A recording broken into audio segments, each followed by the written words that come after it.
ಸ್ನೇಹಿತರೆ, ಕಲ್ಯಾಣಿ ಹಿಡನ್ ವೈಬ್ಸ್ಗೆ ಸ್ವಾಗತ. ನಾನು ನಿಮ್ಮ ಮೋಹನ್ ದಾಸ್ ಮಾಡೋ ನಮಸ್ಕಾರಗಳು. ಇವತ್ತು ಗುರುಚರಿತ್ರೆಯ 30ನೇ ಅಧ್ಯಾಯವನ್ನು ಪಾರಾಯಣ ಮಾಡೋಣ.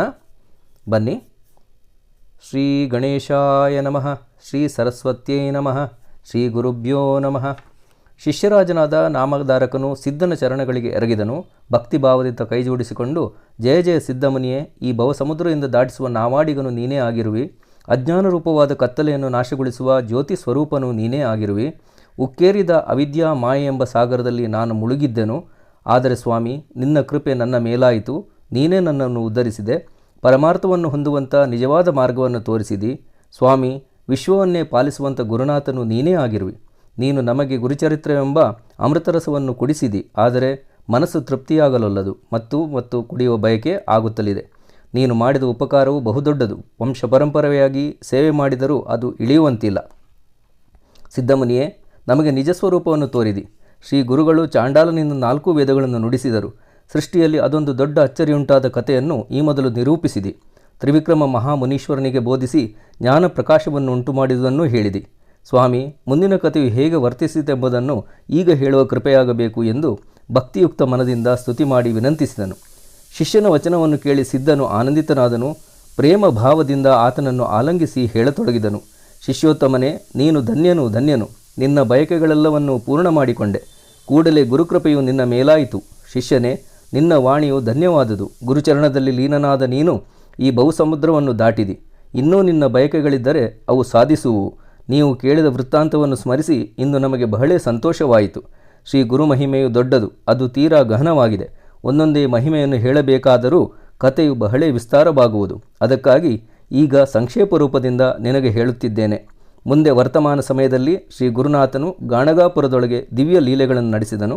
ದಿನಾಲೂ ಹೊಸದಾಗಿ ಆತನ ಮಹಿಮೆಯು ಹಬ್ಬತೊಡಗಿತು. ತ್ರಯಮೂರ್ತಿಯ ಅವತಾರನಾದ ಶ್ರೀ ನರಸಿಂಹ ಸರಸ್ವತಿಯು ಮನುಷ್ಯರೂಪನು. ಆತನ ಮಹಿಮೆಯ ಅಗಣಿತವಾದುದು, ಹೇಳಲು ಅಗಮ್ಯವಾದುವು. ಆ ತ್ರಯಮೂರ್ತಿಯ ಮಹಿಮೆಯನ್ನು ಹೇಳಲು ನಾವು ಅಸಮರ್ಥರು.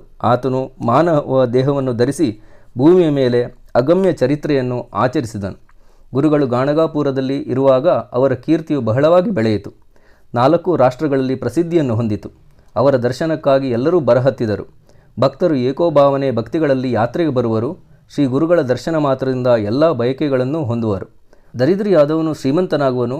ಬಂಜೆಗೆ ಬೇಗನೆ ಮಕ್ಕಳಾಗುವರು. ಕುಷ್ಠರೋಗದಿಂದ ಪೀಡಿತನಾದವನ ದೇಹವು ಬಂಗಾರದ ಬಣ್ಣವುಳ್ಳದ್ದಾಗುವುದು. ಶ್ರೀ ಗುರುಗಳ ಚರಣದರ್ಶನ ಮಾತ್ರದಿಂದ ಕುರುಡರು ಕಣ್ಣುಗಳನ್ನು, ಕಿವುಡರು ಕೇಳುವ ಶಕ್ತಿಯನ್ನು, ಅಪಸ್ಮಾರಾದಿ ರೋಗ ಪೀಡಿತರು ಆರೋಗ್ಯ ಭಾಗವನ್ನು ಪಡೆಯುವರು. ಕಬ್ಬಿಣಕ್ಕೆ ಪರಿಸಗಲ್ಲು ತಾಗಲು ಅದು ಬಂಗಾರವಾಗುವುದರಲ್ಲಿ ಅರಿದೇನು? ಶ್ರೀ ಗುರುವಿನ ಕೃಪೆಯನ್ನು ಹೊಂದಿದವರು ಎಲ್ಲ ಬಯಕೆಗಳನ್ನು ಪಡೆದುಕೊಳ್ಳುವರು. ಹೀಗಿರಲು ಪ್ರಸ್ತುತಕ್ಕೆ ಉತ್ತರ ದಿಕ್ಕಿಗೆ ಮಾಹುರಗಡವೆಂಬ ಗ್ರಾಮವು. ಅಲ್ಲಿ ಒಳ್ಳೆ ದೊಡ್ಡ ಶ್ರೀಮಂತನಾದ ಒಬ್ಬ ಬ್ರಾಹ್ಮಣನು ಇರುತ್ತಿದ್ದನು. ಆತನ ಹೆಸರು ಗೋಪಿನಾಥ ಎಂಬುದಾಗಿತ್ತು. ಅವನಿಗೆ ಎಷ್ಟೋ ಮಕ್ಕಳು ಹುಟ್ಟಿ ಸತ್ತವು. ಆದ್ದರಿಂದ ಸ್ತ್ರೀ ಪುರುಷರಿರುವರು ಹಲವು ಬಗೆಯಾಗಿ ದುಃಖಿಸುತ್ತಿದ್ದರು. ದತ್ತಾತ್ರೇಯನನ್ನು ಆರಾಧಿಸುತ್ತಿದ್ದರು. ಆಮೇಲೆ ಒಬ್ಬ ಮಗನು ಹುಟ್ಟಿದನು. ದತ್ತನೆಂದು ಆತನಿಗೆ ಹೆಸರಿಟ್ಟರು. ಅವರು ಧನವಂತರಾಗಿದ್ದರು. ಆದ್ದರಿಂದ ಮಗನನ್ನು ಒಳ್ಳೆಯ ಪ್ರೀತಿಯಿಂದ ಸೌಖ್ಯದಲ್ಲಿ ಬೆಳೆಸಿದರು. ಮನೆಗೆ ಒಬ್ಬನೇ ಒಬ್ಬ ಮಗನು. ಆತನ ಮೇಲೆ ತಾಯಿ ತಂದೆಗಳ ಪ್ರೀತಿಯು ಹೆಚ್ಚಾಗಿತ್ತು. ಮಗುವು 5 ವರ್ಷದವನಾದಾಗ ಅವನ ಉಪನಯನವನ್ನು ಮಾಡಿದರು. ಆತನ 12ನೆಯ ವಯಸ್ಸಿನಲ್ಲಿ ಪ್ರೀತಿಯಿಂದ ವಿವಾಹ ಮಾಡಿದರು. ಒಳ್ಳೆಯ ಸುಂದರಿಯಾದ ಬಾಲಕಿಯೊಡನೆ ದತ್ತನ ಮದುವೆ ಆಯಿತು. ಮದನನ ರತಿಯಂತೆ ಆ ಕನ್ಯೆಯು ತೋರುತ್ತಿದ್ದಳು. ಅವಳ ಮೇಲೆ ಅತ್ತೆ ಮಾವಂದಿರ ಪ್ರೀತಿ ಬಹಳವಾಗಿತ್ತು. ಒಳ್ಳೆಯ ಪ್ರೇಮದಿಂದ ಜೋಕೆ ಮಾಡುತ್ತಿದ್ದರು. ದಂಪತಿಗಳಿರುವರು ಒಂದೇ ವಯಸ್ಸಿನವರು. ಪರಸ್ಪರರಲ್ಲಿ ಪ್ರೀತಿಯುಳ್ಳವರಾಗಿದ್ದರು. ಬೆಳೆಯುತ್ತಾ ಆ ಬಾಲಕನು 16 ವರ್ಷದವನಾದನು. ಇರುವರು ಸುಂದರರು, ಸುಲಕ್ಷಣಗಳು, ಒಬ್ಬರಿಗೊಬ್ಬರು ಪ್ರಾಣಕ್ಕಿಂತ ಹೆಚ್ಚು ಪ್ರಿಯರಾಗಿದ್ದರು. ಒಂದು ಕ್ಷಣ ಸಹ ಬಿಟ್ಟು ಇರುತ್ತಿರಲಿಲ್ಲ. ಇಂತೂ ಪ್ರೇಮದಲ್ಲಿರುತ್ತಿರಲು ಒಂದು ವ್ಯಾಧಿಯು ಆ ದತ್ತನನ್ನು ಆಕ್ರಮಿಸಿತು. ಹಲವಾರು ಔಷಧಗಳನ್ನು ಪ್ರಯೋಗಿಸಿದ್ದಾಗ್ಯೂ ಗುಣವಾಗಲಿಲ್ಲ. ಅನ್ನವು ಹೋಗದಂತಾಯಿತು. ಯಾವಾಗಲೂ ಉಪವಾಸದಿಂದ ಇರಹತ್ತಿದನು. ಆತನ ಹೆಂಡತಿಯಾದರೂ ಗಂಡನ ಮೇಲಿನ ಪ್ರೇಮದಿಂದ ಉಪವಾಸ ಮಾಡಹತ್ತಿದಳು. ಪತಿಯ ಮೇಲೆ ಪ್ರಾಣಕ್ಕಿಂತ ಹೆಚ್ಚು ಪ್ರೀತಿ. ನಿತ್ಯವೂ ಉಪೋಷಣೆ ಅಲ್ಲದೆ ಪತಿಗೆ ಕೊಡುವ ಔಷಧಿಗಳನ್ನು ತಾನೂ ತೆಗೆದುಕೊಳ್ಳುತ್ತಿದ್ದಳು. ಇಂತೂ 3 ವರ್ಷಗಳ ಕಾಲವು ಕಳೆಯಿತು. ವ್ಯಾಧಿಯು ಕ್ಷಯರೋಗವಾಗಿ ಪರಿಣಮಿಸಿತು. ಆದರೆ ಆತನ ಹೆಂಡತಿ ಅದೆಂಥ ಪತಿವ್ರತೆಯು! ಗಂಡನೊಡನೆ ಕಷ್ಟಪಡುತ್ತಿದ್ದಳು. ಪುರುಷನ ದೇಹವು ಕ್ಷೀಣವಾಯಿತು. ಅದರಂತೆ ಹೆಂಡತಿಯ ದೇಹವು ಸವೆದು ಸಣ್ಣದಾಯಿತು. ಗಂಡನ ಪಾದತೀರ್ಥವನ್ನು ತೆಗೆದುಕೊಂಡು ಆತನ ಕಾಲಕ್ರಮೇಣ ಸೇವೆ ಮಾಡುತ್ತಿದ್ದಳು. ಬರಬರುತ್ತಾ ಅವನ ಶರೀರಕ್ಕೆ ದುರ್ಗಂಧ ಉಂಟಾಯಿತು. ವೈದ್ಯರೂ ಕೂಡ ಹತ್ತಿರ ಬಾರದಾದರು. ಒಳ್ಳೆ ಮನಸ್ಸಿನ ಪತಿವ್ರತೆಯು ಮಾತ್ರ 1 ಕ್ಷಣ ಕಾಲವಾದರೂ ಅವನನ್ನು ಬಿಟ್ಟು ಇರುತ್ತಿರಲಿಲ್ಲ. ಪತಿಯು ತಗೊಂಡಷ್ಟನ್ನೇ ಅನ್ನವನ್ನು ತಾನೂ ತಗೊಳ್ಳುವಳು. ಆತನಿಗೆ ಕೊಟ್ಟ ಔಷಧವನ್ನು ತೆಗೆದುಕೊಳ್ಳುವಳು. ತಾಯಿ, ತಂದೆ, ಬಂಧು ಬಳಗ ಮತ್ತು ಗೋತ್ರಜರು ಸಹ ಅವಳನ್ನು ಈ ಕ್ರಮದಿಂದ ಬಿಡಿಸಲು ಹೆಣಗಿದರು. ಆದರೆ ಜ್ಞಾನವಂತೆಯೂ ಪತಿವ್ರತೆಯೂ ಆದ ಅವಳು ಯಾರ ಮಾತನ್ನೂ ಕೇಳಲಿಲ್ಲ. ದಿವ್ಯ ವಸ್ತ್ರಗಳನ್ನು, ಆಭರಣಗಳನ್ನು ಮತ್ತು ಎಲ್ಲ ಭೂಷಣಗಳನ್ನು ಬಿಟ್ಟುಕೊಟ್ಟಳು. ಪುರುಷನ ಮೇಲೆ ತನ್ನ ಪ್ರಾಣವು ಉಳಿದ ಭೂಷಣಗಳಲ್ಲೇನು ಸುಖವು ಎನ್ನುತ್ತಿದ್ದಳು. ಅವರಿರುವರ ತಂದೆ ತಾಯಿಗಳು ಮಹಾಶ್ರೀಮಂತರು ಪುತ್ರನನ್ನು ಕನ್ಯೆಯನ್ನು ಕಂಡು ಬಹಳೇ ದುಃಖಿಸುತ್ತಾ ಇದ್ದರು. ಅವರು ಎಷ್ಟೋ ಜಪಾನುಷ್ಠಾನ, ಮಂತ್ರ, ವಿದ್ಯೆ, ದೊಡ್ಡ ಹೋಮ, ಹವನ, ಲೆಕ್ಕವಿಲ್ಲದಷ್ಟು ಬ್ರಾಹ್ಮಣ ಭೋಜನ ಮೊದಲಾದವುಗಳನ್ನು ಮಾಡಿಸುತ್ತಿದ್ದರು. ಹಲವು ಪ್ರಕಾರದ ವೈದ್ಯರು ಬರುತ್ತಿದ್ದರು. ದಿವ್ಯವಾದ ರಸ ಔಷಧಗಳನ್ನು ಕೊಡುತ್ತಿದ್ದರು. ಆದರೆ ಯಾವ ರೀತಿಯಿಂದಲೂ ಉಪಯೋಗವಾಗುತ್ತಿರಲಿಲ್ಲ. ಮಹಾವ್ಯಾಧಿಯು ಬಲವಾಗಿ ಹರಡಿಕೊಂಡಿತ್ತು. ಜ್ಞಾನಿಗಳಾದ ಜ್ಯೋತಿಷಿಗಳ ಮಾತಿನಂತೆ ಕುಲದೇವತೆಯ ಆರಾಧನೆಯನ್ನು ನಡೆಸಿದರು. ಏನೇ ಮಾಡಿದ್ದಾಗಿಯೂ ಮಗನಿಗೆ ಸರ್ವತಾ ಆರೋಗ್ಯವಾಗುತ್ತಿರಲಿಲ್ಲ. ಆಗ ವೈದ್ಯರು ಎಂತಹ ಔಷಧದಿಂದಾದರೂ ನಿಶ್ಚಯವಾಗಿ ಈತನಿಗೆ ಗುಣವಾಗುವುದಿಲ್ಲ, ಮನುಷ್ಯ ಯತ್ನವೇನೂ ಇಲ್ಲ, ಶಂಕರನೇ ಕಾಪಾಡಬೇಕು ಎಂದು ಅನ್ನತೊಡಗಿದರು. ಇದೆಲ್ಲವನ್ನು ಕೇಳಿ ತಿಳಿದು ತಾಯಿ ತಂದೆಗಳು ತೀರಾ ದುಃಖಿತರಾದರು, ಚಿಂತಿಸಹತ್ತಿದರು ಮತ್ತು ಆರಾಧ್ಯ ದೈವತವಾದ ದತ್ತಾತ್ರೇಯನನ್ನು ಕುರಿತು, ಜಗನ್ನಾಥನೇ, ನಿನಗೆ ಜಯ ಜಯಕಾರವಿರಲಿ. ದತ್ತಾತ್ರೇಯ, ಗುರುಮೂರ್ತಿಯೇ, ನಿನ್ನ ಆರಾಧನೆ ಮಾಡಿ ನಾವು ಈ ಪುತ್ರನನ್ನು ಪಡೆದೆವು, ಸಂತೋಷಿತರಾದೆವು. ಆದರೆ ಪಾಪಿ ರೂಪಗಳಾದ ನಮ್ಮ ಹತ್ತಿರ ಈ ನಿಧಾನವು ನಿಲ್ಲುವುದೆಂತು? ನಮ್ಮ ವಂಶಕ್ಕೆ ಈತನು ಒಬ್ಬನೇ ಒಬ್ಬ ಮಗನು. ಅವನನ್ನು ನೀನು ರಕ್ಷಿಸದಿದ್ದರೆ ಸ್ವಾಮಿ ದತ್ತಾತ್ರೇಯನೇ, ಅವನೊಂದಿಗೆ ನಾವು ಪ್ರಾಣ ನೀಗುವೆವು ಎನ್ನುತ್ತಾ ಹಲವು ಬಗೆಯಿಂದ ತಾಯಿ ತಂದೆಗಳು ದುಃಖ ಮಾಡುವರು. ಆದರೆ ಮಗನು ಅವರನ್ನು ಆಲಂಗಿಸಿ ದುಃಖಿಸಬೇಡಿರೆಂದು ತಡೆದನು ಮತ್ತು ಭೂಮಿಯ ಮೇಲೆ ನನ್ನ ಭೋಗವು ತೀರಿದಂತೆ ಕಾಣಿಸುವುದು ನಿಮಗೆ ಅದೆಷ್ಟು ಋಣವನ್ನು ಕೊಟ್ಟಿರುವೆನೋ ಅಷ್ಟೇ ತಗೊಳ್ಳಬೇಕಲ್ಲದೆ ಹೆಚ್ಚು ತಗೊಳ್ಳಲು ಬರಲಾರದು. ಋಣಾನುಬಂಧವು ಯಾರಿಗೂ ತಪ್ಪಿದ್ದಲ್ಲ ಎಂದು ಕಣ್ಣೀರಿಟ್ಟನು. ಆಗಂತೂ ತಾಯಿ ತಂದೆಗಳ ದುಃಖ ಮತ್ತಿಷ್ಟು ಹೆಚ್ಚಿತು. ಮಗನ ಮಾತಿನಿಂದ ಮೂರ್ಛಾಗತರಾದರು. ಅನಂತರ ಮಗನ ಮೇಲೆ ಹೊರಳುತ್ತಾ, ತಾತ, ಪುತ್ರರಾಯ, ನಮ್ಮ ಆಶಯವೆಲ್ಲವೂ ವ್ಯರ್ಥವಾದಂತಾಯಿತು. ವೃದ್ಧಾಪ್ಯದಲ್ಲಿ ನೀನು ನಮ್ಮನ್ನು ರಕ್ಷಿಸುವಿಯೆಂದು ನಾನು ನಿಶ್ಚಯಿಸಿದ್ದೆವು. ನಮ್ಮ ಸಹವಾಸಕ್ಕೆ ಬೇಸತ್ತು ನಮ್ಮನ್ನು ಬಿಟ್ಟು ಹೋಗಲು ಬಯಸುವಿಯಾ? ವೃದ್ಧಾಪ್ಯದಲ್ಲಿ ನಿನ್ನ ಧರ್ಮವು ಅದೆಂತೂ ನೆರವೇರಬೇಕು. ತಾಯಿ ತಂದೆಗಳ ಮಾತು ಕೇಳಿ ದುಃಖದಿಂದ ಆಕ್ರಂದನೆ ಮಾಡುತ್ತಾ, ಪೂಜ್ಯರೇ, ಎಲ್ಲ ಆಗು ಹೋಗುಗಳು ಈಶ್ವರಾಧೀನವಾಗಿದೆ. ಅವುಗಳಲ್ಲಿ ಮನುಷ್ಯನ ಯತ್ನವೇನು ನಡೆದೀತು?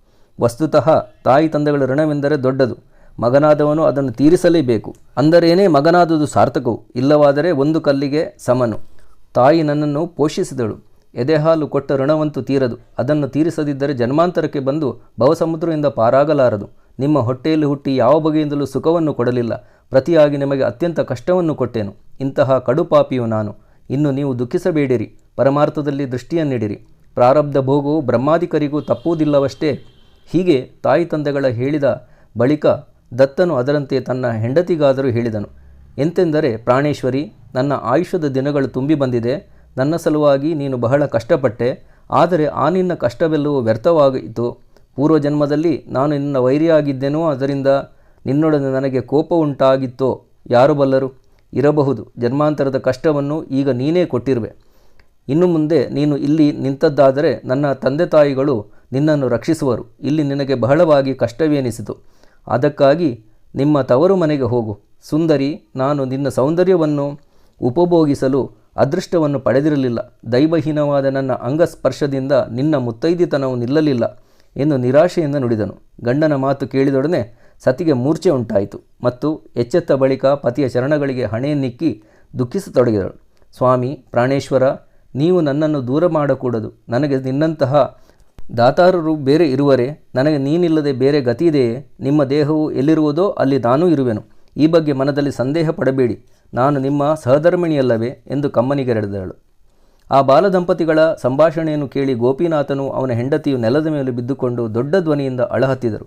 ಅಷ್ಟಾದ ಮೇಲೆ ಸತಿಯು ತನ್ನ ಶೋಕಾವೇಗವನ್ನು ತೆಗೆದುಕೊಂಡಳು ಹಾಗೂ ತಡೆದುಕೊಂಡಳು ಮತ್ತು ದುಃಖಿಸುತ್ತಿರುವ ಅತ್ತೆ ಮಾವಂದಿರನ್ನು ಸಂತೈಸಿದಳು ಮತ್ತು ಅವರನ್ನು ಕುರಿತು, ಪೂಜ್ಯರೇ, ನೀವು ಚಿಂತಿಸಬೇಡಿ. ನಿಶ್ಚಿತವಾಗಿ ನನ್ನ ಪತಿಯು ಬದುಕುವನು. ಶಂಕರನು ನಮ್ಮನ್ನು ರಕ್ಷಿಸುವನು. ಎಲ್ಲಿಗಾದರೂ ನಮ್ಮನ್ನು ಕಳುಹಿಸಿಕೊಡಿರಿ. ಪತಿಯು ಬದುಕಬಹುದು ಎಂದು ಆಗ ವಿನಂತಿಸಿದಳು. ನರಸಿಂಹ ಸರಸ್ವತಿ ಗುರುಮೂರ್ತಿಯು ಗಣಗಾಪುರದಲ್ಲಿ ವಾಸಿಸುವನು. ಆತನ ಮಹಿಮೆಯು ಪ್ರಖ್ಯಾತವಾಗಿದೆ. ಆ ಸ್ವಾಮಿಯನ್ನು ನೀವು ಕಾಣಬೇಕು ಎಂದು ಜನರು ಹೇಳುತ್ತಿದ್ದರು. ಆತನ ದರ್ಶನ ಮಾತ್ರದಿಂದ ಪತಿಗೆ ಆರೋಗ್ಯವಾದೀತು. ನಮ್ಮನ್ನು ಅಲ್ಲಿಗೆ ಬೇಗನೆ ಕಳುಹಿಸಿಕೊಡಿರಿ ಎಂದು ಅತ್ತೆ ಮಾವಂದಿರ ಚರಣಕ್ಕೆ ಎರಗಿದಳು. ತಾಯಿ ತಂದೆ ಅತ್ತೆ ಮಾವಂದಿರೆಲ್ಲರಿಗೂ ಈ ಮಾತು ಸಮ್ಮತವಾಯಿತು. ಆ ಬಾಲೆಯು ಆಗ ಎಲ್ಲರ ನೀರೋಪವನ್ನು ಪಡೆದು ಹೊರಟಳು. ರೋಗಿಯನ್ನು ಡೋಲಿಯಲ್ಲಿ ಮಲಗಿಸಿ ಆ ಬಾಲೆಯು ಕರೆದುಕೊಂಡು ಹೊರಟುತ್ತಿದ್ದಳು. ಆಗ ತನ್ನ ಅತ್ತೆ ಮಾವಂದರು ಬಂದು ಸಂತೈಸತೊಡಗಿದರು. ನೀವಿರುವರು ಅಂತಃಕರಣವನ್ನು ಸ್ಥಿರವಾಗಿಟ್ಟುಕೊಂಡು ಸುಖದಿಂದ ಇರಬೇಕು. ಪತಿರೂಪದ ನನ್ನ ಪ್ರಾಣವನ್ನು ನಮ್ಮ ಕುಲದೈವತವು ಕಾಯುವುದು, ಹೀಗೆಂದು ನುಡಿದು ಅತ್ತೆ ಮಾವಂದರಿಗೆ ಪ್ರೀತಿಯಿಂದ ನಮಸ್ಕರಿಸಿದಳು. ಅವರಾದರೂ ಒಳ್ಳೆ ಹರ್ಷದಿಂದ ನಿನ್ನ ಮುತ್ತೈದಿತನವು ಸ್ಥಿರವಾಗಲೆಂದು ಆಶೀರ್ವದಿಸಿದರು. ನಿನ್ನ ಸುದೈವದಿಂದಾಗಿ ಮಗನು ಬದುಕಲಿ ಎಂದು ಆಶೀರ್ವಾದ ಮಾಡುತ್ತಾ ಕಳಿಸಿಕೊಟ್ಟರು. ಬಾಲೆಯು ಪತಿಯನ್ನು ಡೋಲಿಯಲ್ಲಿ ಮಲಗಿಸಿಕೊಂಡು ಗಾಣಗಾಪುರಕ್ಕೆ ಹೋಗಲು ಹೊರಟಳು. ಕೆಲಕಾಲ ಮಾರ್ಗ ಕ್ರಮಿಸುತ್ತಿರಲು ಗಾಣಗಾಪುರಕ್ಕೆ ಬಂದು ಮುಟ್ಟಿದರು. ದಾರಿ ಸಾಗಿದ ಹಾಗೆಲ್ಲ ದತ್ತನಿಗೆ ತ್ರಿದೋಷಗಳು ಹೆಚ್ಚಿದವು. ಗ್ರಾಮದ ಬಳಿ ಬರುತ್ತಲೇ ಆತನಿಗೆ ಬಹು ಸಂಕಟವಾಗುತ್ತಿತ್ತು. ಆಗ ಆತನ ಸತಿಯೊಡನೆ ಡೋಲಿಯನ್ನು ಕೆಳಗಿಳಿಸಲು ಹೇಳಿದನು. ಗುರುವನ್ನು ವಿಚಾರಿಸುತ್ತಿರಲು ಆತನು ಸಂಗಮಕ್ಕೆ ಹೋಗಿರುವುದಾಗಿ ತಿಳಿಯಿತು. ಗುರುದರ್ಶನಕ್ಕಾಗಿ ಸಂಗಮಕ್ಕೆ ಹೋಗಬೇಕೆಂದು ಹೊರಟಳು. ಆಗ ಆ ಪತಿವ್ರತೆಯು ಪತಿಯನ್ನು ನೋಡಿ ಹೋಗಲು ಬಂದಳು. ಆಗ ಆತನ ಅಂತ್ಯಕಾಲವು ಸಮೀಪಿಸುತ್ತಿತ್ತು.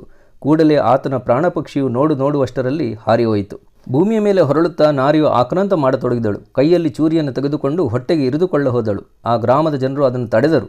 ಬಳಿಕ ಅವಳು ಹಣೆಯನ್ನು ನೆಲಕ್ಕೆ ಅಪ್ಪಳಿಸಿಕೊಳ್ಳುತ್ತಾ ಎದೆಗೆ ಕಲ್ಲು ಬಡಿದುಕೊಳ್ಳುತ್ತಾ ತಲೆಗೂದಲನ್ನು ಕೆರೆದುಕೊಂಡು ಪ್ರಲಾಪಿಸತೊಡಗಿದಳು. ಹಾ ಹಾ ದೇವಾ, ಇದೇನು ಮಾಡಿದಿ? ಆಕಳದಂತಿರುವ ನನ್ನನ್ನೇಕೆ ಸಂಕಟಗೊಳಿಸಿದಿ? ನನ್ನ ಪತಿಯ ಪ್ರಾಣವನ್ನು ಉಳಿಸಬಹುದೆಂದು ಆಸೆ ಪಟ್ಟಿಕೊಂಡು ಬಂದಿದ್ದೆನಲ್ಲ. ದೇವರ ಪೂಜೆಗೆ ಹೋದರೆ ದೇವಾಲಯವೇ ಬಿದ್ದು ಗಾತಿಗೊಳಿಸಿದಂತಾಯಿತು. ಇಂತಹ ಸಂಗತಿಯನ್ನು ನಾನು ಈವರೆಗೂ ಕೇಳಿರಲಿಲ್ಲ. ಇಂದು ನನ್ನ ಅನುಭವಕ್ಕೆ ಬಂತು. ಬಿಸಿಲಿನ ತಾಪದಿಂದ ಬಳಲಿ ಮರಳದ ನೆರಳನ್ನು ಜನರು ಆಶ್ರಯಿಸುವರು. ಆಗ ಆ ಮರವೇ ಮೈಮೇಲೆ ಬಿದ್ದುಕೊಂಡಂತೆ ಇಂದು ನನಗಾಯಿತು. ಬಾಯಾರಿ ತಳಮಳಿಸಿ ನೀರು ಕುಡಿಯುವುದಕ್ಕಾಗಿ ಗಂಗೆಯಲ್ಲಿ ಇಳಿದರೆ ಅಲ್ಲಿದ್ದ ಮೊಸಳೆಯೇ ನುಂಗಿದಂತಾಯಿತು. ಆಕಳು ಹುಲಿಯ ಭಯದಿಂದ ಓಡುತ್ತಾ ಹೋಗಿ ಆಧಾರವೆಂದು ಯಮನನ್ನು ಆಶ್ರಯಿಸುವುದು. ಆಗ ಆ ಯಮನೇ ಅದನ್ನು ವಧಿಸಿದಂತಾಯಿತು. ಹಾ ಹಾ, ಪಾಪಿನಿಯು ದೈವಹೀನಳು ಆದ ನಾನು ತಾಯಿ ತಂದೆಗಳಿಂದ ಅಗಲಿಸಿ ಪತಿಯನ್ನು ದೂರದೇಶಕ್ಕೆ ತಂದು ಕೊಂದು ಹಾಕಿದೆನಲ್ಲ ಎಂದು ಹಲಬುತ್ತಿರಲು ಬಹುಜನರು ನೋಡಲು ಬಂದರು. ಹಲವು ಬಗೆಯಾಗಿ ಸಮಾಧಾನಗೊಳ್ಳುವಂತೆ ಮಾಡಿದರು. ಆ ಗ್ರಾಮದ ಸುವಾಸಿನಿಯರು ಅವಳ ಬಳಿಗೆ ಬಂದು, ಕಾಮಿನಿಯೇ, ಅದೇಕೆ ಸುಳ್ಳೇ ಶೋಕ ಮಾಡುತ್ತಿರುವೆ? ಅಂತಃಕರಣದಲ್ಲಿ ವಿಚಾರ ಮಾಡು, ಆಗತಕ್ಕದ್ದು ಯಾರಿಗೂ ತಪ್ಪದು ಎಂದು ದುಃಖವನ್ನು ತಡೆಯಲು ಪ್ರಯತ್ನಿಸಿದರು. ನಗರದ ನಾರಿಯರು ಹೀಗೆಂದು ನುಡಿಯಲು ಅವಳಿಗೆ ದುಃಖ ಇನ್ನೂ ಮಿತಿಮೀರಿತು. ಅವಳ ಜನ್ಮ ಕರ್ಮಗಳೆಲ್ಲವೂ ಪರಿಪರಿಯಾಗಿ ಅವಳಿಗೆ ಸ್ಮರಿಸ ಹತ್ತಿದವು. ನನ್ನ ಮಾತೃ ಭಗಿನಿಯರಿರ ಪತಿಯ ಜೀವನದ ಆಸೆಯಿಂದ ಆತನನ್ನು ಇಲ್ಲಿಗೆ ಕರೆದುಕೊಂಡು ಬಂದೆನು. ಇನ್ನು ನಾನೆಂತು ಬದುಕಿರಲಿ? ಈಗ ಯಾರಿಗೆ ಶರಣು ಹೋಗಲಿ? ಯಾರು ನನ್ನನ್ನು ರಕ್ಷಿಸುವರು? ಪ್ರಾಣೇಶ್ವರನನ್ನು ಕಳೆದುಕೊಂಡು ಜೀವದಿಂದ ಏಕೆ ಬದುಕಿರಲಿ? ನನ್ನ ಮಾಂಗಲ್ಯವು ಸ್ಥಿರವಾಗಿರಲೆಂದು ಬಾಲ್ಯದಲ್ಲಿ ಪಾರ್ವತಿ ಪರಮೇಶ್ವರರನ್ನು ಪೂಜಿಸಿದೆ. ಮದುವೆ ಸಮಯದಲ್ಲಿ ಮಂಗಲಗೌರಿಯನ್ನು ಆರಾಧಿಸಿದೆ. ಸೌಭಾಗ್ಯದ ಆಸೆಯಿಂದ ನಾನು ಭವಾನಿಯನ್ನು ಪೂಜಿಸಿದೆ. ಅಲ್ಲದೆ ಸುವಾಸಿನಿಯರು ನನಗೆ ಹಲವು ಪ್ರಕಾರ ವ್ರತ ಮೊದಲಾದವುಗಳನ್ನು ಹೇಳುತ್ತಾ ಇದ್ದರು. ಅವರು ಹೇಳಿದ ವ್ರತಗಳೆಲ್ಲವನ್ನು ಮಾಡಿದೆನು, ಅಖಂಡವಾಗಿ ಪೂಜಿಸಿದೆನು. ಆದರೆ ಅವೆಲ್ಲವೂ ನನ್ನ ದೌರ್ಭಾಗ್ಯ ಎಂದು ಈಗ ತಿಳಿಯುತ್ತಿದೆ. ಮಂಗಳಗೌರಿಯು ನನ್ನ ಮೇಲೆ ಸಿಟ್ಟಾಗಿದ್ದಾಳೆ ಅಂತ ನಾನು ಅನ್ನಿಸುತ್ತದೆ. ಈಗ ಅರಿಶಿಣ ಕುಂಕುಮಗಳನ್ನು ಮಂಗಳಸೂತ್ರವನ್ನು ಕದಿಯುವ ಕಳ್ಳನು ಬಂದಿರುವನು. ಕಂಕಣ ಕುಪ್ಪಸ ಮೊದಲಾಗಿ ನನ್ನ ಸರ್ವಸ್ವವನ್ನೇ ಅಗ್ನಿಗೆ ಅರ್ಪಿಸುವೆನು. ವ್ರತ ವೈಕಲ್ಯಗಳನ್ನು ಮಾಡಿದ ನನ್ನ ಪುಣ್ಯವೆಲ್ಲ ಎಲ್ಲಿ ಹೋಯಿತು? ಗೌರಿ ರಮಣನನ್ನು ಪೂಜಿಸಿದ್ದು ನಿರರ್ಥಕವಾದಂತಾಯಿತು. ಅವನು ನನ್ನನ್ನು ತೀರಾ ನಿರಾಸೆಗೊಳಿಸಿದನು. ಅವಗಳಿರ ಈ ವಿಷಯವನ್ನು ನೀವೆಲ್ಲರೂ ಕೇಳಿರಿ. ನನ್ನ ಪ್ರಾಣೇಶ್ವರನು ಎಲ್ಲರಂತೆ ಇರಲಿಲ್ಲ. ಪತಿಯೆಂದರೆ ನನ್ನ ಪ್ರಾಣವೇ ಆಗಿದ್ದನು. ಆತನೇ ಹೋದ ಮೇಲೆ ಇನ್ನು ನಾನು ಏತಕ್ಕಾಗಿ ಬದುಕಿರಬೇಕು? ಹೀಗೆ ಹಲವು ವಿಧವಾಗಿ ಆ ಪತಿವ್ರತೆಯು ದುಃಖಿಸುತ್ತಿದ್ದಳು. ಪುನಃ ಪತಿಯ ಹೆಣದ ಮುಖವನ್ನು ನೋಡಿ ತಡೆಯಲಾರದೆ ಹೆಚ್ಚು ದುಃಖಿಸ ಹತ್ತಿದಳು. ವ್ಯಾಕುಲದಿಂದ ಶವವನ್ನು ಅಪ್ಪಿಕೊಂಡಳು ಮತ್ತು ತಾವಿರುವರು ಕಳೆದ ಪೂರ್ವ ದಿನಗಳನ್ನು, ಮೊದಲಿನ ಸ್ನೇಹವನ್ನು ಆಗ ನೆನೆಸಿದಳು. ಪತಿಯನ್ನು ಕುರಿತು, ಎಲೆ ಪ್ರಾಣೇಶ್ವರ, ನನ್ನನ್ನು ಹೇಗೆ ತೊರೆದು ಬಿಟ್ಟೆ? ನನ್ನ ಬಗ್ಗೆ ನಿಮಗೆ ಒಳ್ಳೆಯ ತಿರಸ್ಕಾರ ಉಂಟಾಯಿತೆಂದು ಉಪೇಕ್ಷಿಸಿದೀಯಾ? ನಾನು ಅದೆಂತಹ ದೈವಹೀನಳು. ನದಿಯ ತೀರಕ್ಕೆ ನೀರು ತುಂಬಲು ಹೋದಾಗ ಕಲ್ಲು ತಾಕಿ ಮಡಿಕೆ ಒಡೆದಂತೆ ಖೋಡಿಯಾದ ನನ್ನ ಕೈಸೋಕಿ ನಿನ್ನ ಆಯುಷ್ಯವು ನಾಶ ಹೊಂದಿದೆ. ನಿಮ್ಮ ತಾಯಿ ತಂದೆಗಳನ್ನು ಅಗಲಿಸಿ ಇಲ್ಲಿ ಪರದೇಶಕ್ಕೆ ಕರೆತಂದೆನು. ದಶರಥ ರಾಜನು ಶ್ರವಣಕುಮಾರನನ್ನು ವಧಿಸಿದನು. ಅದರಂತೆ ತಂದೆ ತಾಯಿಗಳನ್ನು ತ್ಯಜಿಸಿ ನಿಮ್ಮನ್ನು ಇಲ್ಲಿಗೆ ತಂದೆನು. ನಿಮ್ಮ ವಾರ್ತೆಯನ್ನು ಕೇಳಿ ಅವರಿರುವರು ಪ್ರಾಣವನ್ನು ಕಳೆದುಕೊಂಡರು. ಪಾಪಿಣಿಯಾದ ನನಗೆ ನಿಶ್ಚಿತವಾಗಿ 3 ಹತ್ಯೆಯು ಒದಗಿತು. ನಾನು ನಿಮ್ಮ ಹೆಂಡತಿಯಲ್ಲ, ಸತ್ಯವಾಗಿಯೂ ಪತಿಘಾತಕಿಯು. ನಾನು ನಿಮ್ಮ ವೈರಿಯು. ಪ್ರಾಣೇಶ್ವರ, ದಾತಾರ, ನಾನೇ ನಿಮ್ಮ ಪ್ರಾಣದ ಬಲಿಯನ್ನು ತೆಗೆದುಕೊಂಡೆನು. ನಾನು ಪಾಪಿಯು, ಚಾಂಡಾಲಿನಿಯು ಎಂದು ಎಲ್ಲರೂ ನನ್ನನ್ನು ನಿಂದಿಸುವರು. ನನ್ನನ್ನು ನಿಮ್ಮ ವೈರಿ ಎಂದು ಕರೆಯಬಹುದು, ಇಲ್ಲವೇ ಪ್ರಾಣಘಾತಕವಾದ ಶಸ್ತ್ರವೆನ್ನಬಹುದು. ಅದನ್ನು ನಿಮ್ಮ ಶರೀರದಲ್ಲಿ ಚುಚ್ಚಿ ನಾನೇ ನಿಮ್ಮ ಪ್ರಾಣವನ್ನು ತೆಗೆದುಕೊಂಡಿದ್ದೇನೆ. ತಾಯಿ, ತಂದೆ, ಬಂಧು ಮೊದಲಾದವರೆಲ್ಲರೂ ನಿಮ್ಮ ಹತ್ತಿರದಲ್ಲಿದ್ದರೆ ಕೊನೆಯ ಕಾಲಕ್ಕೆ ನಿಮ್ಮ ಮುಖವನ್ನಾದರೂ ನೋಡುತ್ತಿದ್ದರು. ನಾನು ಅದಕ್ಕೂ ವಿಘ್ನ ಮಾಡಿದೆನು. ವೃದ್ಧರಾದ ನಮ್ಮ ಅತ್ತೆ ಮಾವಂದಿರಿಗೆ ನಿಮ್ಮ ಆಸೆಯು ಬಹಳವಾಗಿತ್ತು. ಅವರ ಬಯಕೆಯು ಪೂರ್ಣವಾಗಲಿಲ್ಲ. ಅವರನ್ನು ಬಿಟ್ಟು ನೀವು ಹೇಗೆ ಹೋಗುವಿರಿ? ಪ್ರಾಣೇಶ್ವರ, ದಾತಾರ, ಅವರ ಹೊಟ್ಟೆಯಲ್ಲಿ ನೀವು ಒಬ್ಬರೇ ಒಬ್ಬರು. ಅವರನ್ನು ರಕ್ಷಿಸಲು ಬೇಸತ್ತಿರೋ? ನಮ್ಮನ್ನು ಎಲ್ಲಿಟ್ಟು ಹೋಗುವಿರಿ? ಇನ್ನು ನಾನೆಲ್ಲಿಗೆ ಹೋಗಬೇಕು? ನನ್ನನ್ನು ರಕ್ಷಿಸುವರು ಯಾರು? ಪ್ರಾಣೇಶ್ವರ, ನಮಗೆ ಏನೂ ಹೇಳದೆ ಹೊರಟು ಹೋದಿರಿ, ಇದು ಸರಿಯೇ? ನೀನು ನನ್ನ ಪ್ರಾಣೇಶ್ವರ, ನಿನ್ನ ಮಹತ್ವವನ್ನು ಹೇಗೆ ಮರೆಯಲಿ? ನೀನು ಎಲ್ಲರಂಥವರಲ್ಲ, ಪ್ರತಿಭಾವದಿಂದ ಕಾಪಾಡಿದಿ. ಬೇರೆ ಹಾಸಿಗೆಯನ್ನು ನಾನು ಎಂದೂ ಅರಿಯೆ. ನನ್ನ ಎಡೆದೋಳನ್ನು ತಲೆಬಿಂಬಾಗಿ ಇಟ್ಟುಕೊಳ್ಳದೆ ನೀನು ಎಂದೂ ಮಲಗಲಿಲ್ಲ. ನನ್ನ ಎದೆ ಬಿರಿಯುತ್ತಲಿದೆ. ಪ್ರಾಣೇಶ್ವರನೇ, ಹೇಗೆ ಬದುಕಲಿ? ನಿನ್ನ ಗುಣವನ್ನು ಎಷ್ಟೆಂದು ನೆನೆಯಲಿ? ನೀನು ಬರಿದೇ ಪತಿಯಾಗಿರದೆ ನನ್ನ ಪಂಚ ಪ್ರಾಣವೂ ಆಗಿದ್ದೆ. ಮರಳಿ ಬಾರದಂತೆ ನನ್ನನ್ನು ಬಿಟ್ಟು ಹೋಗುವಿಯಲ್ಲ, ನಾನು ಅದೆಂತು ಬದುಕಲಿ? ಇನ್ನು ಯಾರನ್ನು ಆಶ್ರಯಿಸಲಿ? ನನ್ನ ರಕ್ಷಣೆಯ ಭಾರವನ್ನು ಅದಾರು ಹೊರುವರು? ಜನರೆಲ್ಲರೂ ಬಾಲ ವಿಧವೆ ಎಂದು ದೂಷಿಸುವರು. ಪ್ರಾಣನಾಥ, ಒಂದಾದರೂ ವಿಚಾರವನ್ನು ನನಗೆ ಹೇಳದೆ ಆತ್ಮವನ್ನು ತ್ಯಜಿಸಿದೆ. ಈಗ ನಾನು ತಲೆಯನ್ನು ಬೋಳಿಸಿಕೊಂಡು ಎಲ್ಲಿಗೆ ಹೋಗಬೇಕು? ನಿನ್ನ ಪ್ರೇಮದಲ್ಲಿ ಮುಳುಗಿದ ನಾನು ನನ್ನ ತಾಯಿ ತಂದೆಗಳನ್ನು ಸಹ ಮರೆತಿದ್ದೆನು. ದಿನಾಲೂ ಕರೆ ಬರುತ್ತಿದ್ದರೂ ನಾನು ಅವರ ಮನೆಗೆ ಹೋಗಲಿಲ್ಲ. ಪ್ರಾಣೇಶ್ವರನೇ, ಅವರ ಮನೆಗೆ ಅದೆಂತೂ ಹೋಗಲಿ? ಅವರು ನನ್ನನ್ನು ಉಪೇಕ್ಷಿಸಬಹುದಲ್ಲ? ನಾನು ಹೀನ ದೀನ ವೃತ್ತಿಯಿಂದ ಅವರ ಸೊಕ್ಕಿನ ಚಿತ್ತವೃತ್ತಿಯನ್ನು ಅದೆಂತೂ ಸಂಭಾಳಿಸಲಿ? ನಿನ್ನ ಆಶ್ರಯ ಛತ್ರವು ನನ್ನ ಮೇಲೆ ಇರುವವರೆಗೂ ನಾನು ಎಲ್ಲೆಡೆಗೂ ಪವಿತ್ರಳಾಗಿದ್ದೆನು. ಅದರಂತೆ ಎಲ್ಲ ಇಷ್ಟಮಿತ್ರರು ಮನ್ನಿಸುತ್ತಿದ್ದರು. ಈಗ ನಿಂದಿಸಬಹುದು. ಅತ್ತೆ ಮಾವಂದಿರ ಹತ್ತಿರ ಹೋದರೆ ನನ್ನ ಎದುರಿಗೆ ಅವರೂ ಪರಲೋಕವನ್ನು ಸೇರಿದ್ದಾರೆ. ಪ್ರಾಣೇಶ್ವರ, ನೀನಿಲ್ಲದ ಮೂಲಕ ಮನೆಯು ಅರಣ್ಯಕ್ಕೆ ಸಮಾನವಾಯಿತು. ಆರೋಗ್ಯವನ್ನು ಪಡೆಯಲು ನಿಮ್ಮನ್ನು ಕರೆತಂದೆನು. ಇಲ್ಲಿ ನಿಮ್ಮನ್ನಿಟ್ಟು ಪಾಪಿಯೂ ರಾಕ್ಷಸಿಯೂ ಆದ ನಾನು ಹೇಗೆ ಮನೆಗೆ ಹೋಗಲಿ? ಈ ಮೇರೆಗೆ ಹಿಂದಿನ ಸಂಗತಿಯನ್ನೆಲ್ಲ ನೆನೆಯುತ್ತಾ ಸಾಧ್ವಿಯು ಅಪಾರ ದುಃಖದಲ್ಲಿ ಮುಳುಗಿದಳು. ಇಷ್ಟಾಗುವ ಸಮಯಕ್ಕೆ ಅಲ್ಲಿಗೆ ಒಬ್ಬ ಸಿದ್ಧಪುರುಷನು ಬಂದನು. ಅವನು ಭಸ್ಮಾಂಕಿತನು, ಜಟಾಧಾರಿಯು, ರುದ್ರಾಕ್ಷಮಾಲೆಯ ಅಲಂಕಾರಭೂಷಿತನು, ತ್ರಿಶೂಲಧರನೂ ಆಗಿದ್ದನು. ಅವನು ಬಂದು ಆ ಬಾಲಕಿಯ ಹತ್ತಿರ ನಿಂತುಕೊಂಡನು. ಆಗ ಅವಳೊಡನೆ ಮಾತನಾಡತೊಡಗಿದನು. ಯಾಕಮ್ಮ ಇಷ್ಟೊಂದು ದೊಡ್ಡ ಧ್ವನಿಯಿಂದ ಪ್ರಲಾಪಿಸುತ್ತಿರುವೆಯಲ್ಲ? ಹಣೆ ಬರದಂತೆ ಆಗುವುದು. ಪೂರ್ವಜನ್ಮದ ಕರ್ಮಫಲವನ್ನು ತಾನು ತಪ್ಪದೆ ಭೋಗಿಸಬೇಕಾಗುವುದು. ಸುಳ್ಳೇ ನಿಷ್ಫಲವಾಗಿ ಅಳುತ್ತಿರುವೆ. ಇನ್ನು ಶೋಕಿಸಬೇಡ. 8 ದಿನಗಳವರೆಗೆ ನೀನು ಅತ್ತಾಗಿಯೂ ಪ್ರೇತಕ್ಕೆ ಪ್ರಾಣವು ಬರಲಾರದು. ಪ್ರಾರಬ್ಧವಿದ್ದಂತೆ ಎಲ್ಲವೂ ಬದುಗುವುದೆಂದು ತಿಳಿಗೇಡಿದನದಿಂದ ದುಃಖ ಮಾಡುತ್ತಿರುವಿ. ಎಲ್ಲರೂ ಸತ್ತೇ ಸಾಯುವರೆಂಬುದನ್ನು ನೀನು ಬಲ್ಲಿ. ಈ ಭೂಮಿಯ ಮೇಲೆ ಶಾಶ್ವತವಾಗಿ ಬಾಳಿದವರು ಯಾರೆಂಬುದನ್ನು ಹೇಳು ನೋಡೋಣ. ಈತನು ನಿನ್ನ ಪ್ರಾಣೇಶ್ವರನೆಂದು ಹೇಳುವೆಯಲ್ಲ, ಆದರೆ ಅವನು ಹುಟ್ಟಿದುದೆಲ್ಲಿ? ನೀನು ಹುಟ್ಟಿದುದು ಬೇರೊಂದೊಡೆಗೆ. ನಿನ್ನ ತಾಯಿ ತಂದೆಗಳು ಯಾರು? ನದಿಗೆ ಮಹಾಪೂರವು ಬಂದಾಗ ಹಲವು ಬಗೆಯ ಕಟ್ಟಿಗೆಗಳು ಹರಿದು ಬರುವವು. ಒಂದೆಡೆಗೆ ಕೂಡಿಕೊಳ್ಳುವು, ಅನಂತರ ಮತ್ತೆ 4 ಕಡೆಗೆ ಹರಿದು ಹೋಗುವು. ಒಂದು ಗಿಡದ ಮೇಲೆ ಸಂಜೆಯ ಮುಂದೆ ಹಲವು ಹಕ್ಕಿಗಳು ಒಟ್ಟುಗೂಡುವು. ರಾತ್ರಿಯು ಕಳೆಯುತ್ತಲೇ ಮತ್ತೆ ಎಲ್ಲೆಲ್ಲಿಗೋ ಹೋಗಿಬಿಡುವು. ಅದರಂತೆಯೇ ಈ ಸಂಸಾರದ ಗಂಡ ಹೆಂಡತಿ ಮುಂತಾದ ಸಂದರ್ಭಗಳ ಸ್ಥಿತಿಯುಂಟು. ಇಲ್ಲಿ ಚಿರಕಾಲವು ಜೀವಿಸುವರು ಯಾರು? ಮಾಯಾ ಮೋಹದಿಂದ ಪತಿ ಪುತ್ರ ಕುಲತ್ರರೆಲ್ಲರೂ ನನ್ನವರು ಎಂದೆನ್ನುವುದು. ನದಿಯ ತೀರದಲ್ಲಿ ನೊರೆಯು ಹುಟ್ಟುವಂತೆ ದೇಹವೆಂದು ತಿಳಿ. ಅದು ಸ್ಥಿರವಲ್ಲ. ಅದಕ್ಕಾಗಿ ವ್ಯರ್ಥ ಶೋಕಿಸಬೇಡ. ದೇಹವು ಪಂಚಭೂತಾತ್ಮಕವಾದುದು. ಗುಣಗಳು ಅದಕ್ಕೆ ಸಂಬಂಧಿಸಿದವುಗಳು. ತಮ್ಮ ತಮ್ಮ ಕರ್ಮಗಳಂತೆ ಗುಣಗಳು ಹುಟ್ಟುವು. ಋಣಾನುಬಂಧದಿಂದ ಕರ್ಮಗಳು ಒದಗುವು. ಕರ್ಮಕ್ಕೆ ತಕ್ಕಂತೆ ದುಃಖ ಪ್ರಾಪ್ತಿ. ಮಾಯಾ ಮೋಹದ ರೀತಿಯು ಮಾಯವೂ ಸಂಬಂಧದಲ್ಲಿ. ಮಾಯೆಯ ಸಂಬಂಧದಿಂದ ಮಾಯಾಗುಣವು. ಸತ್ವ ರಜ ತಮೋ ಗುಣಗಳು ಹುಟ್ಟುವು. ಅವುಗಳಿಂದಲೇ ಸ್ಥೂಲ ಸೂಕ್ಷ್ಮ ಕಾರಣಗಳೆಂಬ 3 ದೇಹಗಳ ನಿರ್ಮಿತಿಯು. ಈ ದೇಹವು ತ್ರಿಗುಣಾತ್ಮಕವಾಗಿದೆ. ಈಗ ಅಸ್ತಿತ್ವದಲ್ಲಿದ್ದ ಈ ಯಾವತ್ತೂ ಸಂಸಾರವು ಕರ್ಮದ ಅಧೀನವಾಗಿದೆ. ನಮ್ಮ ಗುಣಗಳಂತೆ, ನಾವು ಮೊದಲು ಮಾಡಿದ ಕರ್ಮಗಳಂತೆ ಸುಖ ದುಃಖಗಳನ್ನು ಭೋಗಿಸಬೇಕಾಗುವುದು. ದೇವತೆಗಳಿಗೆ ಕೋಟಿ ಕಲ್ಪ ದಿವಸಗಳವರೆಗೆ ಆಯುಷ್ಯ ಉಂಟು. ಆದಾಗ್ಯೂ ಅವರಿಗೆ ಕೊನೆಗೆ ಮರಣವೂ ತಪ್ಪಿದ್ದಲ್ಲ. ಅಂದ ಮೇಲೆ ಮನುಷ್ಯರ ಪಾಡೇನು ಹೇಳು? ಎಲ್ಲಕ್ಕೂ ಕಾಲವು ಕಾರಣವಾಗಿದೆ. ದೇಹ ಗುಣಗಳು ಕರ್ಮಾಧೀನವಾಗಿದೆ. ಪಂಚಭೂತಾತ್ಮಕವಾದ ಈ ದೇಹವನ್ನು ಸಾಮಾನ್ಯವಾಗಿ ಸ್ಥಿರವೆಂಬಂತೆ ಕಲ್ಪಿಸುವರು. ಪಂಚಭೂತಾತ್ಮಕವು ಕಾಲ ಕರ್ಮ ಗುಣಗಳಿಗೆ ಅಧೀನವಾದುದು. ಇಂತಹ ದೇಹವು ಹುಟ್ಟಿದಾಗ ಸಂತೋಷವನ್ನು, ಸತ್ತಾಗ ದುಃಖವನ್ನು ಹೊಂದಲಾಗದು. ಗರ್ಭದಲ್ಲಿ ಮನುಷ್ಯನು ಉತ್ಪತ್ತಿಯನ್ನು ಹೊಂದಿದಾಗಲೇ ಅದಕ್ಕೆ ನಾಶ ಉಂಟೆಂಬುದು ನಿಶ್ಚಿತವು. ಅದರ ಗುಣ ಕರ್ಮಗಳ ವಿವರವಿದ್ದಂತೆ ಅದಕ್ಕೆ ಜನನ ಮರಣಗಳು ಉಂಟಾಗುವು. ಕೆಲವರಿಗೆ ಪೂರ್ವ ವಯಸ್ಸಿನಲ್ಲೇ ಮರಣವು, ಕೆಲವರಿಗೆ ಮುಪ್ಪಿನಲ್ಲಿ ಮರಣವು ಒದಗುವುದುಂಟು. ಅವರವರ ಕರ್ಮಗಳಂತೆ ಆಗುವುದು. ಪೂರ್ವ ಜನ್ಮಗಳಲ್ಲಿ ಮಾಡಿದ ಕರ್ಮಗಳಿದ್ದಂತೆ ಸುಖ ದುಃಖಾಂಶಗಳನ್ನು ಭೋಗಿಸಬೇಕಾಗುವುದು. ಹೆಂಡತಿ ಮಕ್ಕಳು ಪತಿ ಇವರೆಲ್ಲ ಪಾಪ ಪುಣ್ಯಾಂಶದಂತೆ ದುಷ್ಟ ಸುಷ್ಟರು ದೊರಕುವರು. ಆಯುಷ್ಯವು ಸುಖ ದುಃಖಗಳ ಕಲಸು ಮೇಲೋಗರವಾಗಿದೆ. ಅವೆಲ್ಲವೂ ಪಾಪ ಪುಣ್ಯಾನುಸಾರವಾಗಿದೆ. ಬ್ರಹ್ಮದೇವನು ಅವನೆಲ್ಲ ಹಣೆಯಲ್ಲಿ ಬರೆದಿರುವನು. ಅದು ತಪ್ಪಲಾರದೆಂದು ವಿದ್ವಾಂಸರು ತಿಳಿಸುತ್ತಾರೆ. ಒಂದೊಮ್ಮೆ ಪುಣ್ಯಬಲದಿಂದ ಕರ್ಮಗಳನ್ನು ಮೀರಬಹುದು, ಆದರೆ ದೇವದಾನವ ಮನುಷ್ಯರು ಯಾರೇ ಆದಾಗ್ಯೂ ಮೃತ್ಯುವನ್ನು ಮಾತ್ರ ಸರ್ವತಾ ಮೀರಲಾಗುವುದಿಲ್ಲ. ಈ ಸಂಸಾರವು ಕನಸಿನಂತೆ ಅಥವಾ ಗಾರುಡಿಗರ ಇಂದ್ರಜಾಲದಂತೆ ಮಿಥ್ಯೆಯಾಗಿರುವುದು. ಅದಕ್ಕಾಗಿ ನಾವು ದುಃಖಿಸಕೂಡದು. 100,000 ಕೋಟಿ ಜನ್ಮಗಳಲ್ಲಿ ನೀನು ಯಾರಿಗೆ ಹೇಗೆ ಗೃಹಿಣಿಯಾಗಿದ್ದಿ ಗೊತ್ತಿದೆಯೋ? ತಿಳಿಗೇಡಿತನದಿಂದ ಸುಳ್ಳೇ ದುಃಖಿಸುತ್ತಿರುವಿ.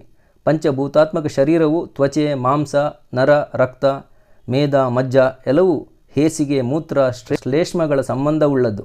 ಇಂತಹ ನರಕ ಸದೃಶವಾದ ದೇಹದಿಂದ ಏನು ಲಾಭವಿದೆ? ಅದು ಮಲಮೂತ್ರ ರಕ್ತಗಳಿಂದ ತುಂಬಿದೆ. ಅದಕ್ಕಾಗಿ ಏಕೆ ಶೋಕಿಸುವಿ? ಬಾಲೆ, ನೀನು ಮುಂದಿನ ವಿಚಾರ ಮಾಡು. ಈ ಸಂಸಾರ ಸಾಗರದಿಂದ ಪಾರಾಗುವ ಉತ್ತಮವಾದ ಮಾರ್ಗವನ್ನು ಶೋಧಿಸಿ ಕರ್ಮದಿಂದ ಮುಕ್ತಳಾಗು. ಹೀಗೆಂದು ಆ ತಪಸ್ವಿಯಾದ ಸಿದ್ಧನು ಪ್ರೇಮದಿಂದ ಉಪದೇಶ ಮಾಡಿದನು. ಆ ಸತಿಯು ದುಃಖ ಮಾಡುವುದನ್ನು ಬಿಟ್ಟಳು. ಅವಳಿಗೆ ಜ್ಞಾನ ಉಂಟಾಯಿತು. ಅವಳು ಆಗ ಸಿದ್ಧನ ಚರಣಗಳಲ್ಲಿ ತಲೆಯನ್ನಿಟ್ಟು ಕೈಮುಗಿದು, ಸ್ವಾಮಿ, ಉದ್ಧರಿಸು. ಪರದೇಶಿಯಾದ ನನಗೆ ನೀನೇ ತಾಯಿಯೂ ತಂದೆಯು. ನಾನು ನಿನ್ನನ್ನೇ ಮೊರೆ ಹೊಕ್ಕಿರುವೆ, ಉದ್ಧಾರ ಮಾಡು. ಈ ಸಂಸಾರವೆಂಬ ಬಹು ಸಮುದ್ರದಿಂದ ನಾನು ಪಾರಾಗುವುದನ್ನು ನಿರೂಪಿಸು ಎಂದು ಪ್ರಾರ್ಥಿಸಿದಳು. ಅವಳ ವಚನಗಳನ್ನು ಕೇಳಿ ಯತಿಯು ಪ್ರಸನ್ನವದನನಾಗಿ ಸ್ತ್ರೀಯರ ಆಚರಣೆಯನ್ನು ವಿಸ್ತಾರಪೂರ್ವಕವಾಗಿ ಹೇಳಲು ಉದ್ಯುಕ್ತನಾದನು. ಹೀಗೆಂದು ಸರಸ್ವತಿ ಗಂಗಾಧರನು ಗುರುಚರಿತ್ರೆಯನ್ನು ವಿಸ್ತಾರವಾಗಿ ಹೇಳಿದ್ದನ್ನು ಕೇಳುವುದರಿಂದ ಎಲ್ಲ ಪಾಪಗಳು ದೂರವಾಗುವು, ಬಯಕೆಗಳೆಲ್ಲವೂ ಪೂರೈಸುವು. ಇತಿ ಶ್ರೀ ಗುರುಚರಿತಾಮೃತೆ ಪರಮಕಥಾಕಲ್ಪತರೌ ಶ್ರೀ ನರಸಿಂಹ ಸರಸ್ವತ್ಯುಪಾಖ್ಯಾನೆ ಸಿದ್ಧನಾಮಕದಾರ ಸಂವಾದೆ ಪ್ರೇತಾಂಗನಾಶೋಕೋ ನಾಮ 30 ಸ್ನೇಹಿತರೆ, ಇದುವರೆಗೂ ಶ್ರೀ ಗುರುಚರಿತ್ರೆಯ 30ನೇ ಅಧ್ಯಾಯವನ್ನು ತಾವು ವೀಕ್ಷಿಸಿದಿರಿ ಹಾಗೂ ಆಲಿಸಿದಿರಿ. ಮುಂದಿನ ಪಾರಾಯಣವನ್ನು ಮುಂದಿನ ವಿಡಿಯೋಗಳಲ್ಲಿ ಕಾಣಬಹುದು. ಕಲ್ಯಾಣಿ ಹಿಡನ್ ವೈಫ್ನ ಎಲ್ಲ ವಿಡಿಯೋಗಳನ್ನು ವೀಕ್ಷಿಸಿ, ಲೈಕ್ ಮಾಡಿ, ಶೇರ್ ಮಾಡಿ ಹಾಗೂ ಸಬ್ಸ್ಕ್ರೈಬ್ ಮಾಡಿ. ಧನ್ಯವಾದಗಳು. ನಮಸ್ಕಾರ.